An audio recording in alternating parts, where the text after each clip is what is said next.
Galera, eu sou o professor Rodrigo Vieira e através da aula de hoje nós vamos compreender um pouquinho do tecido muscular. Tá? Sei que estamos passando aí por uma fase de reclusão, por uma fase difícil, espero que todos vocês estejam se cuidando e a gente vai passar rápido por esse momento aí. Por enquanto, vamos aqui pela aula online, ok? Então, tecido muscular, vamos lá. Antes de a gente falar do tecido muscular, vamos relembrar algumas coisas básicas aí. Nós sabemos que a célula é a menor unidade funcional que um ser vivo tem. Sabemos que essas células, quando elas se unem com outras células, elas formam tecidos, que é justamente o que nós estamos estudando. Esses tecidos se unem para formar órgãos e esses órgãos formam sistemas, que também é objeto de estudo aí da frente, né, das próximas aulas. Mas, hoje, eu estou pegando como exemplo aqui, um dos órgãos formados por esses tecidos está lá, ó, o estômago. Tem tecido epitelial do estômago, tem tecido conjuntivo, tem tecido muscular, tem tecido nervoso. O epitelial e o conjuntivo, vocês já viram aí nas aulas no primeiro bimestre, né? Logo no início. O objetivo da aula de hoje é o muscular, né? Então, o tecido muscular é o que nós vamos falar um pouquinho mais hoje, tá? E na próxima aula, fiquem ligados aí, que o tecido nervoso vai ser o tema, ok? Então, vamos lá. Tecido muscular. Ele é formado por células excitáveis. O que são células excitáveis? São células que, quando recebem um estímulo, elas conseguem sair do estado de repouso e passar por um estado de ação, fazendo, então, algo chamado de potencial de ação. Não são todas as células do nosso corpo que têm essa capacidade, certo? As células que têm essa capacidade de desempenhar um potencial de ação são as células musculares, ou seja, células do tecido muscular, e também células do tecido nervoso, que não vamos estudar nesta aula, mas estudaremos na próxima, ok? Olha ali, ó, integrantes da contração muscular. Poxa, não dá para a gente falar de músculo sem falar de contração, até porque é a principal função desse tecido, que é a capacidade que ele tem de encurtar e contrair e de se estender e relaxar. Para isso, a gente vai fazer uma revisão de algumas coisas que vocês já viram na citologia no início do ano, que é o estudo da célula, né? E agora a gente vai aplicar aqui no tecido muscular. Então vamos olhar para essa imagem que está aqui em cima. Essa imagem que está aqui em cima, ela trata de um feixe de proteínas. O que é isso, Rodrigo? Um feixe de proteínas. Vamos lá. Para esse músculo contrair, ou para ele relaxar, ele precisa deslocar, mover essas proteínas, para que o músculo possa se contrair, para que o músculo possa relaxar. Que proteínas são essas? Vamos colocar aqui, ó. Vocês estão vendo esses filamentos azuis que estão aqui, ó? Esses filamentos azuis são de uma proteína chamada de actina. Fala comigo aí, actina, certo? Para a gente ficar com esse nome na cabeça, porque ele é bem importante. E a parte que fica entrelaçada entre as actinas é essa proteína vermelha aqui também, bem comprida, chamada de miosina. Rodrigo, o que tem a ver uma coisa com a outra? Veja bem, após o comando que essa célula recebe, seja do sistema nervoso lá, o que vai acontecer? Ela vai deslizar as actinas sobre as miosinas e vai fazer a contração, diminuindo de tamanho, né? Uma estruturinha, esse complexo todo aqui junto da célula, mais outras estruturas, a gente chama de sarcômero. Mas não vamos falar disso agora, não, tá? Lá no ensino médio vocês vão estudar um pouco mais com detalhes, né, dessa estrutura. Mas dá uma olhadinha aqui, ó. Então você tem o grupamento de actinas, o grupamento de miosinas, e ó, de um lado da célula, do outro lado da célula, tudo igual, tá? E o que vai acontecer? Lá na hora da contração, eles deslizam e olha lá o que acontece. As actinas passam lá por cima das miosinas e ó, fecha o músculo na contração. Para que isso aconteça, existem alguns participantes. Então vamos dar uma olhada, né? Essa organela aqui, ó, vocês já aprenderam, já pelo menos ouviram falar sobre ela na citologia. Ela é o retículo endoplasmático liso. Que na célula muscular, o povo gosta de inventar nome, né? Então, na célula muscular, ela tem um outro nome, que é o retículo sarcoplasmático. Mas também não tem muita importância decorar esses nomes agora, não. O que eu quero que você saiba é o seguinte: essa organela, ela teve a função, lá que vocês aprenderam, de armazenar substâncias. Várias substâncias ela armazena, ela produz alguns hormônios também, mas para a contração muscular ela vai ter um papel fundamental, que é brincar de armazenar e liberar o cálcio dentro da célula. Opa, como é que isso funciona? Para que essa contração aqui em cima aconteça, certo? O cálcio que está guardado aqui dentro do retículo endoplasmático precisa ser bombeado lá para o citoplasma da célula. Quando isso acontece, as actinas conseguem deslizar lá sobre as miosinas e fazer a contração muscular. Só que isso gasta energia. Então, o processo de contração muscular ele requer gasto energético. E aí entra em ação uma outra organela que está aqui em rosa, chamada de mitocôndria. Vocês devem ter aprendido que a mitocôndria ela é uma organela que é responsável pela respiração celular. E pela respiração celular, entende-se que é um processo que produz energia. Opa! Então eu preciso de bastante mitocôndria dentro das células musculares. Ok? Para quê? Para que tenha energia suficiente para que a contração muscular possa acontecer.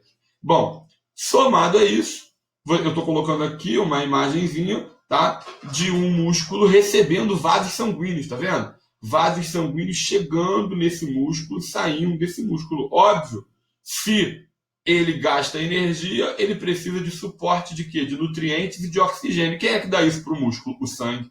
Por isso que o tecido muscular ele é vascularizado, ou seja, ele recebe diretamente suporte de sangue para conseguir desempenhar essa função, ok? Vamos para o próximo. Agora a gente vai falar um pouquinho dos tipos de tecido muscular, tá? Então, olha lá, tecido muscular estriado esquelético. Que palavrão é esse? Tem sentido. O nome explica muita coisa. Tecido muscular, porque é músculo. Estriado, porque ele apresenta estrias transversais. O que é isso? Essa parte escurinha que você está vendo aqui atravessando o músculo, ó, 1, 2, 3, 4, 5, 6, 7, até lá no final, elas são estrias que reforçam esse músculo, uma vez que a contração é um processo violento para essa célula. Então ele tem esse reforço dessas estrias para que o músculo consiga suportar essa contração. Tá bom? Então, o músculo estriado esquelético, ele faz contrações rápidas e voluntárias. E muitas das vezes vigorosas e fortes. Estou na academia, por exemplo, a gente está brincando de quê? De estressar esse tecido. E aí ele incha e ganha aquela definição que lá os atletas tanto buscam, né? O pessoal da academia, a galera da maromba, né? Sempre vai buscar, né, estressar esse músculo para quê? Para que ele enche e ganhe o resultado que eles esperam lá na academia. Ok? Até aí? Outra característica desse músculo, ele possui células multinucleadas. O que é isso? Ela tem mais de um núcleo. Então tem vários núcleos ali aparecendo nesse tipo de célula. Isso não é uma característica de todas as células, não, tá? Então só algumas células têm esse privilégio de ter vários núcleos comandando a célula. Ok? Eu coloquei aqui que ele também é amplamente distribuído pelo corpo, ou seja, ele é espalhado pelo corpo todo. Por quê? Porque como ele é esquelético, ele está lá envolvendo todo o esqueleto. Para quê? Para, através da contração, promover o movimento. Então, eu só consigo mexer o meu dedo aqui, eu só consigo dobrar a minha mão, porque tem vários músculos esqueléticos puxando esses ossos para um lado e para o outro, com auxílio ali dos tendões. Ok? De boa? Tranquilaço? Essa foto aqui, ó, ela parece mentira, né? Mas ela foi tirada de uma exposição do Museu do Corpo Humano que teve até no Rio de Janeiro. Ela teve no Norte Shopping por um tempo, depois teve no Museu Histórico Nacional, né? E isso aqui foram obras de arte que os artistas plásticos fizeram, dissecando corpos naturais. Corpos naturais. Corpos naturais. Então eles pegaram corpos, né, reais e eles dissecaram e deixaram expostos só o que eles queriam, né? Então eles puseram ali somente as estruturas que eles queriam destacar. Nesse caso, o tecido muscular. Então olha lá como é que a nossa perna, por exemplo, tem vários grupamentos musculares estriados esqueléticos que fazem, né, a nossa perna se mover. Como a perna ela é uma região que suporta bastante peso, né, e que faz bastante força ao longo do dia, porque ela tem o objetivo de nos suportar, de nos locomover, né, ela tem grupamentos musculares bem fortes, ok? Embora, eu deixo para vocês aí, ó, o músculozinho mais forte, mais usado no corpo é um músculo extremamente pequenininho, chamado de masseter. Ele fica aqui, ó, na boca. Nós agora estamos usando ele pra caramba, falando. Então, ó, esse músculo está ali em extrema atividade de contração, ok? Então, tecido muscular estriado esquelético foi. Agora, olha aqui que maneiro. O tecido muscular estriado cardíaco. Se é estriado, adivinha, tem estria. Não tantas estrias quanto o estriado esquelético, mas tem estria. Função dele é formar o coração. E ele tem uma característica bem particular. Os músculos esqueléticos, os estriados esqueléticos, eles dependem da nossa vontade para que eles se contraiam. Então, por exemplo, eu só mexo a minha mão porque eu quero mexer a minha mão. Essa ordem parte lá do sistema nervoso e atinge aqui os músculos da mão e aí ele se mexe. Ele está sob meu controle. O coração não está.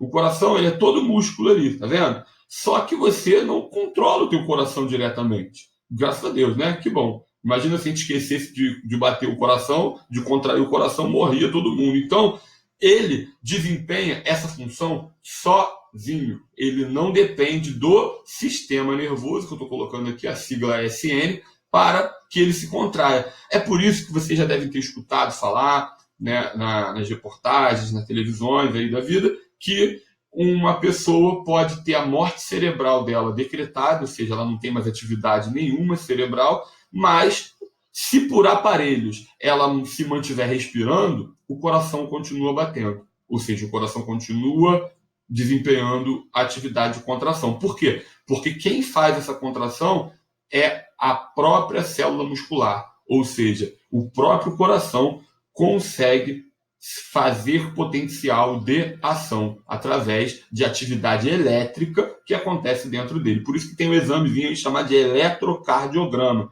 que mede a atividade elétrica dessas células aí do coração que fazem ele contrair, ok? Bom, ele também é conhecido por ter uma contração rítmica, ou seja, ele tem um ritmo determinado por um marcapasso natural que fica ali dentro dele, ó, que vocês vão estudar no sistema circulatório posteriormente, que desempenha esse ritmo cardíaco, né, que mantém a nossa vida aí. E, obviamente, é uma contração involuntária, porque não depende da nossa vontade. Rodrigo, e o estriado esquelético é involuntário? Não, ele é voluntário, ele depende do nosso comando. Ok até aí? Essas células também, elas podem apresentar mais de um núcleo. Então, elas podem apresentar um ou dois núcleos ali, às vezes. Ok?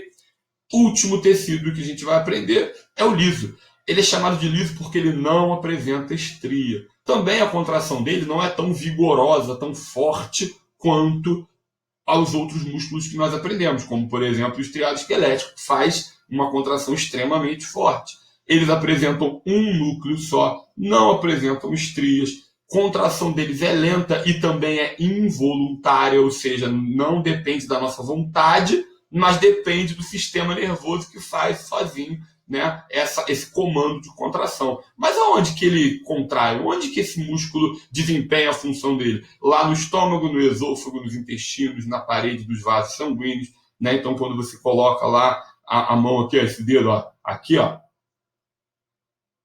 nesse vaso sanguíneo, você vai sentir uma atividade de contração. Essa atividade de contração não é você que está fazendo, é o próprio músculo que está ali, ó, contraindo sob ordem de quem? Do sistema nervoso. E outra coisa interessante, eu falei que ele reveste o estômago, o esôfago, o intestino.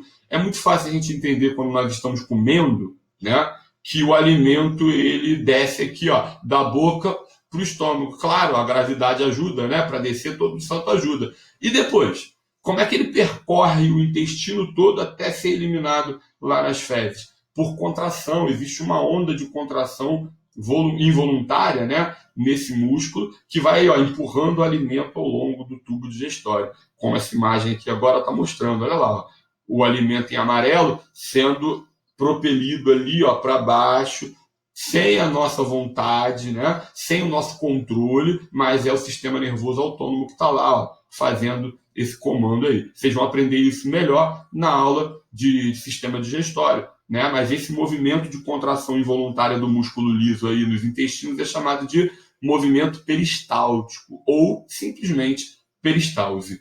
Ok? Então, falamos dos 3 tipos de tecido, de como que acontece a contração muscular e dos participantes que estão ali envolvidos nesse mecanismo de contração, ok?